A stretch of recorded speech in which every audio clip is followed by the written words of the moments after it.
Palestine and Israel. It's complicated. Well, at least that's what some people would like you to think. We've long been sold the narrative of a tit-for-tat skirmish of rockets, a real estate dispute, or even a centuries-old religious feud.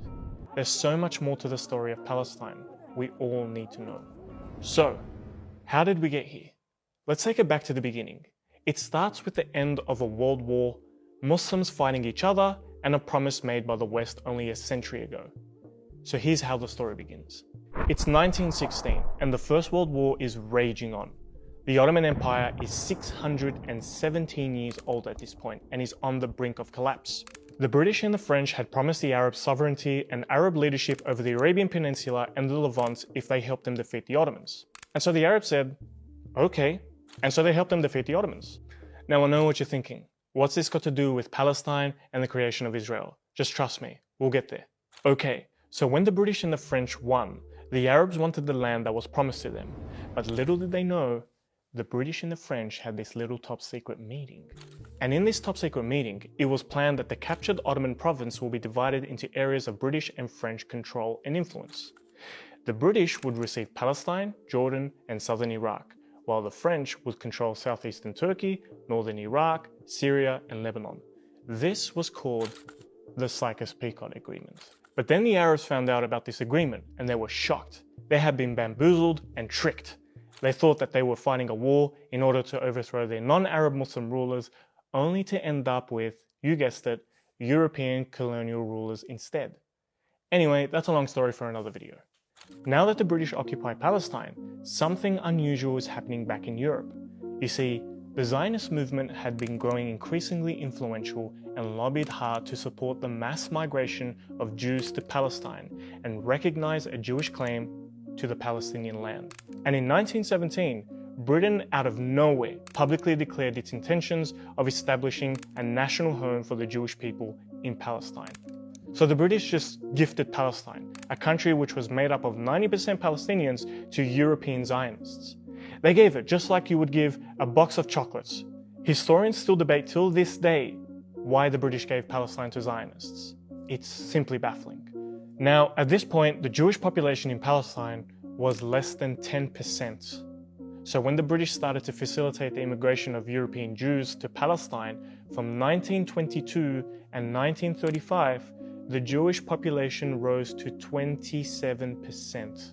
With the British mandate in full swing, mass European Jewish immigration meant that more land would be seized and the native Palestinian population grew increasingly worried.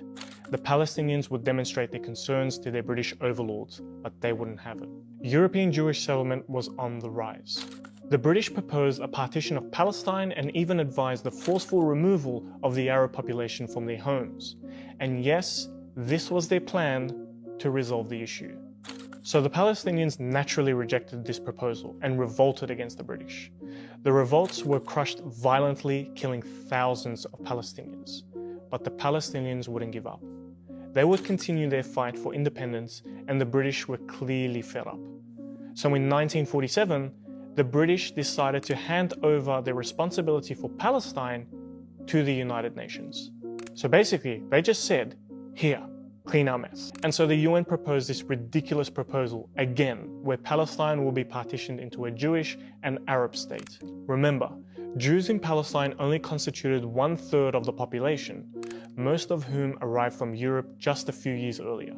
Yet, in this proposal, they were allocated 55% of the land. Feeling like they got a bad deal again, the Arabs rejected the proposal, and the Zionists accepted. However, here's the catch. The Zionists didn't agree to the proposed borders, and even campaigned for more land. So they agreed to an Israeli state, but didn't agree to the size of it, so they can just choose it for themselves. By 1948, Zionist militia would storm and capture Palestinian populated villages and cities, leaving thousands of Palestinians homeless and landless. The Zionists wanted to seize and cleanse as much land from Palestine before the British would officially withdraw their forces. And on the same day that they left, the Zionists proclaimed the establishment of the new Israeli state. Overnight, millions of Palestinians lost their country. And what's even more bizarre is that immediately the two superpowers, the United States and the Soviet Union, recognize the new state of Israel. And if it couldn't get any worse, May 15th, 1948 was perhaps one of the darkest days in Palestine's history. They called it the Nakba, or the catastrophe. To lose your country, your identity, and your home just like that is something truly horrifying. But that wasn't enough for those Palestinian men, women, and children. They had to be ethnically cleansed from their lands and driven into near total destruction. See, the creation of the State of Israel didn't just mean that 1.9 million Palestinians were forced out of their homes. Didn't just mean that 78% of historic Palestine had been taken from its natives. Didn't just mean that 530 villages and cities were destroyed and ethnically cleansed. And didn't just mean the killing of 15,000 Palestinians in a series of mass atrocities. It means that it was the start of something even more horrifying for the Palestinian people. It signaled over 70 years of occupation, home demolitions, arbitrary arrests, displacements, Israeli expansion, military checkpoints, construction of walls, discrimination, massacres, and bombing of innocent men, women, and children in their own homes. So no, it's not complicated. The Palestinians are a people who have been oppressed and had their lands taken away from them and have been suffering ever since.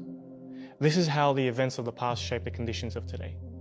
This is why it is important to remember and reflect our history before it repeats itself again.